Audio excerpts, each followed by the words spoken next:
அன்பிற்கினிய மாணாக்க செல்வங்களே, இன்னைக்கு 9ஆம் வகுப்புல முதல் பருவத்துல 2வது இயல்ல பட்டமரம் என்று சொல்லக்கூடிய ஒரு அற்புதமான கவிதை நம்ம பார்க்க போறோம். ஏற்கனவே இந்த பாடல் யூடியூப்ல வந்திருக்குது. இப்ப மறுபடிக்கும் இந்த பாடலை விளக்கமாக சொன்னோம்னா கொஞ்சம் நல்லா இருக்கும் அப்படிங்கிறதுக்காக தான் இன்னைக்கு நம்ம கிளாஸ்ல கூடி இருக்கிறோம். ஒரு அற்புதமான தலைப்பு பட்டமரம். பட்டமரம் அப்படின்னாலே பட்டு போச்சுன்னு அர்த்தம்.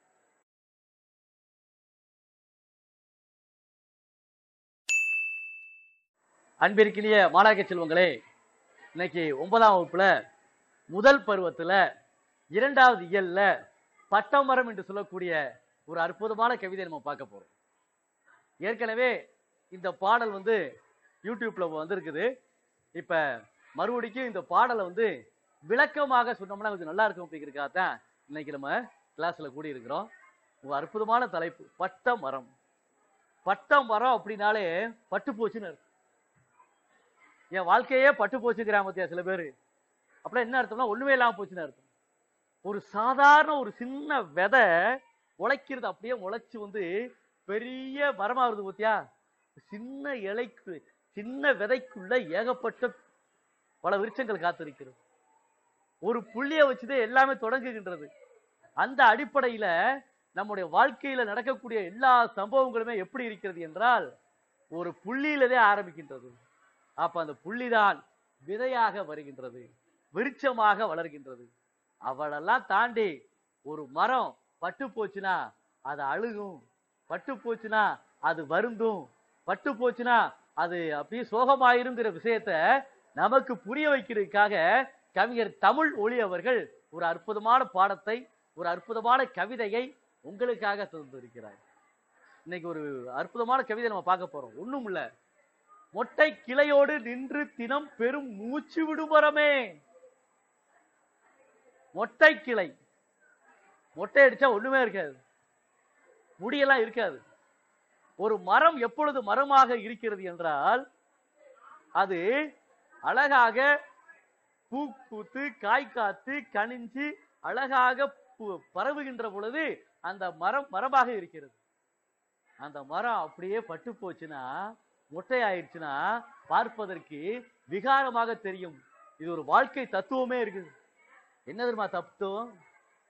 நம்ம இளமையா இருக்கிறோம், அப்படியே வளர்ந்துக்கிட்டே வர்றோம்.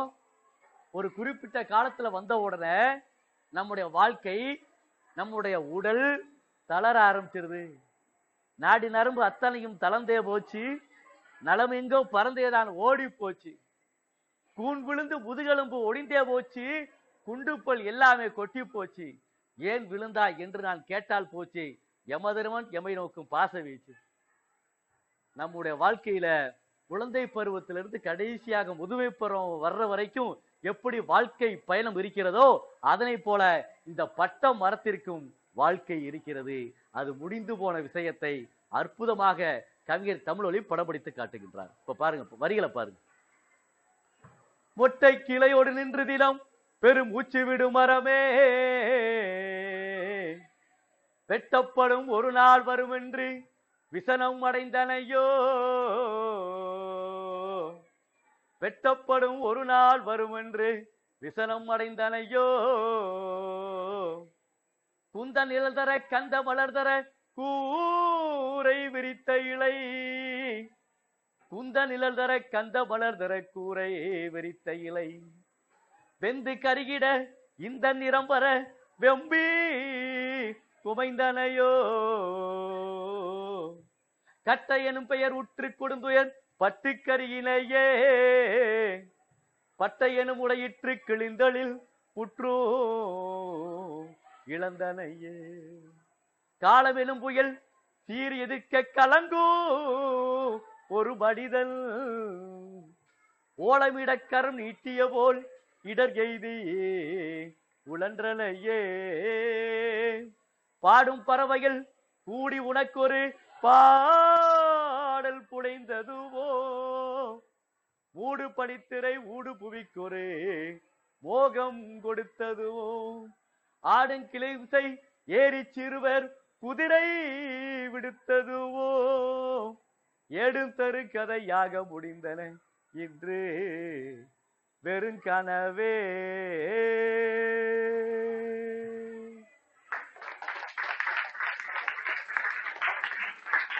ஒட்டை கிளை, ஒரு மரத்துல அப்படியே மொட்டை கிளைய பாக்குறீங்க.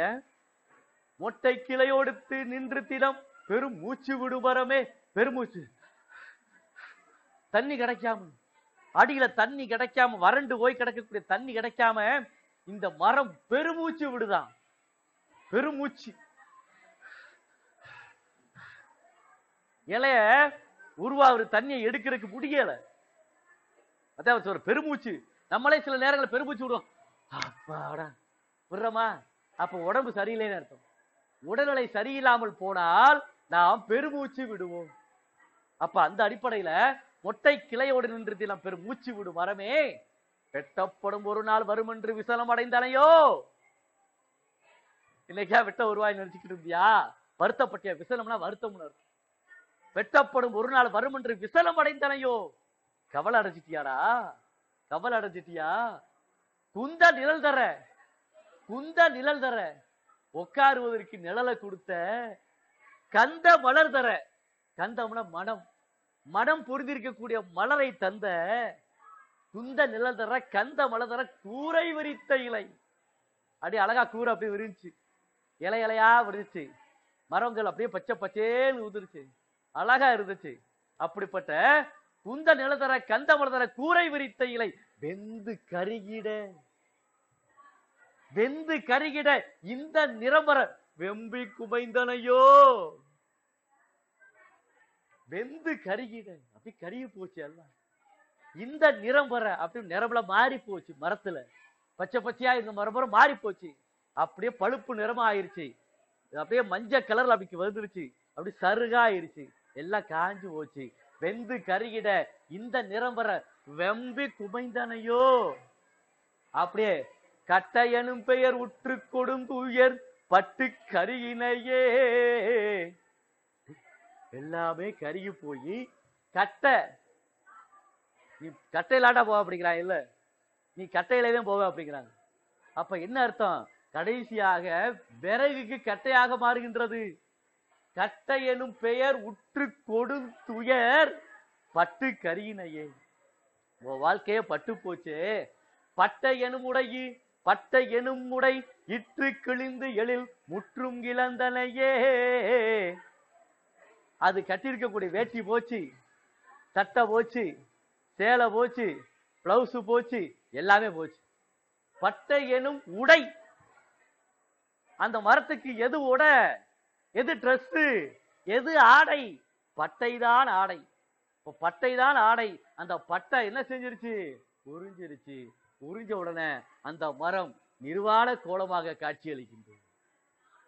நிர்வாண கோலமாக காட்சியளிக்கக்கூடிய சொல்றாரு, பட்டை எனும் உடை இற்று இத்து போய் கிழிந்து எழில் முற்றும் இழந்தனையே. ஒண்ணுமில்லா போச்சே. காலம் எனும் புயல் சீறி எதிர்க்க கலங்கும் ஒரு மனிதன். காலம் கடந்து போய்கிட்டு இருக்குது. குழந்தை பருவத்திலிருந்து வந்தாச்சு, முதுமை பருவத்துக்கு வந்தாச்சு, முதுமை பருவத்துக்கு வந்தாச்சு, கிழட்டுத்தன்மை ஆயாச்சு, மீசதாடி அத்தனையும் வெளுத்தே போச்சு, மிளிர் தந்த தோளெல்லாம் சுருங்கி போச்சு, ஆசை போக பாதையெல்லாம் அருந்தே போச்சு, அன்பு மட்டும் என் வாழ்வில் நிலையாயாச்சு. அப்ப மீசதாடி அத்தனை அழைச்சு போச்சு, எல்லாம் புடிச்சிச்சு, ஒரு கூண் விழுந்து பருவத்துல வந்தாச்சு. அப்ப காலம் போயிருச்சேன்னு சொல்லி கலங்கக்கூடிய ஒரு மனிதன் கோலமிட கரம் நீட்டிய போல் இடர் எய்தி உழன்றனையே.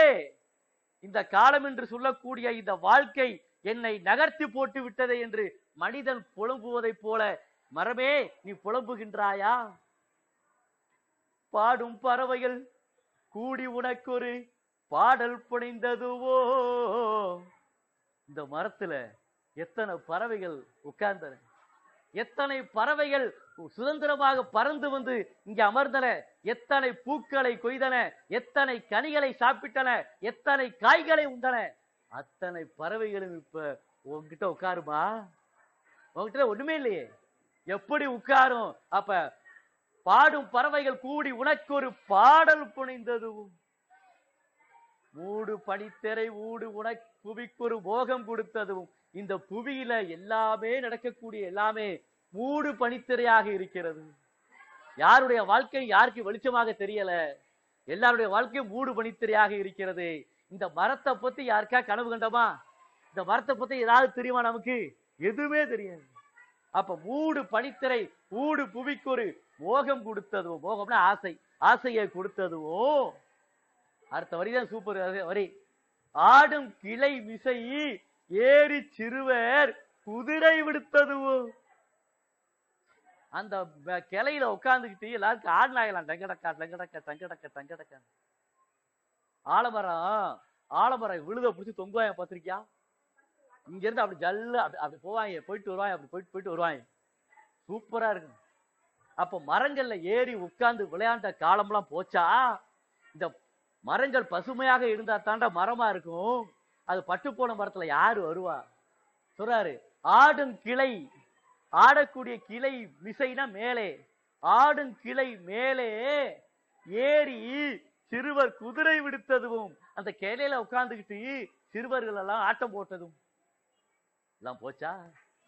இது எப்படி போச்சு? ஏடும் தருங்கதை யாகம் முடிந்தன இன்று வெறும் கனவே. எல்லாருடைய வாழ்க்கை கனவு தான்டா. இன்னைக்கு ஆடலாம், இன்னைக்கு அது வச்சிருக்கேன், இது வச்சிருக்கேன், அப்படி இருக்கேன், இப்படி இருக்கேன், பணம் வச்சிருக்கேன், அது ஒன்னும் உதவாது. கடைசியில கொண்டு போற இடம் என்ன இடம்? 6 அடி நிலந்தேன். 6 அடி நிலத்துக்குள்ளே நம்மளை எலிசிப்பாங்க, சமப்படுத்துவாங்க. அப்ப வாழ்கின்ற வாழ்க்கையில் நாம் சிறப்பாக இருந்தோம் என்றால் அந்த வாழ்க்கை சிறப்பாக இருக்கும். நாம் கடைசி காலத்துல நோயுற்ற காலத்தில் வாழாமல் நோய் தீரக்கூடிய வகையில் வாழ வேண்டும். நோயற்ற வாழ்வே குறைவற்ற சொல்லும் சொல்லியிருக்கிறாங்க. அப்ப அந்த அடிப்படையில செல்வ செழிப்பு எவ்வளவுதான் இருந்தாலும் நம்முடைய உடலை சரியான முறையில பார்த்து கொண்டோம் என்றால் வருங்காலத்தில் வயதான காலத்தில் நமக்கு எந்த விதமான நோயும் வராது. பட்ட மரத்தை போல நம்முடைய வாழ்க்கை பட்டு போகாது. ஆகவே மாணவர்களே, இந்த பாடலை நாளைக்கு வரும்போது எல்லாரும் படிச்சு வந்துடணும். இதை மனப்பாடம் பண்ணுங்க. இந்த கவிதைகளால் நீங்க மனப்பாடம் பண்ணாதே உங்களுக்கு நல்லா இருக்கும்.